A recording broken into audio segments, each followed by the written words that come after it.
Elise Bellin. Melissa is the IRC librarian, and this book review is part of an ongoing series that focuses on a range of books within the IRC collection as a service to the community.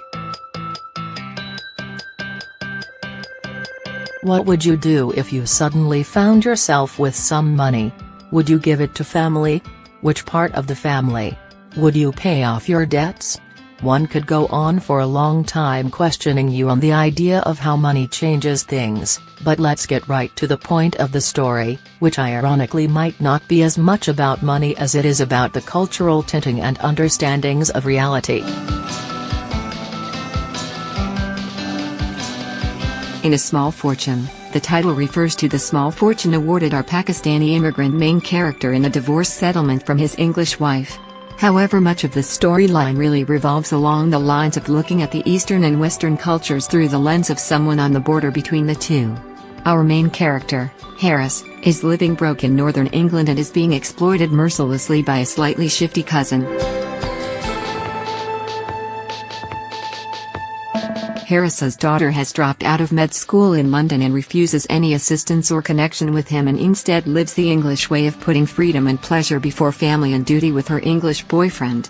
Harris has family both in England and back in Pakistan who each believe they understand how this inheritance should be spent. Everyone in Harris's circle of friends and family seems to have an ulterior motive and manipulative understanding of family. And yet, in the end there is redemption. It might not be what Harris expected, and his understanding of reality certainly shows a certain human knack for holding to his traditions only as long as they serve him, but in the end, that fortune that sparked much of the controversy off in the first place plays its role perfectly in solving the situation and bringing everything into focus again.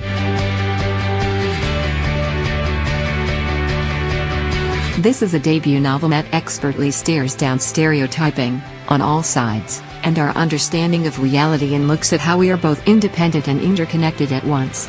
With great humor and wit, Dasker draws the wonderfully complex world of an immigrant community and complex family life while investigating how generations, backgrounds, and everything in between affects one another, and yes, changes how we see things.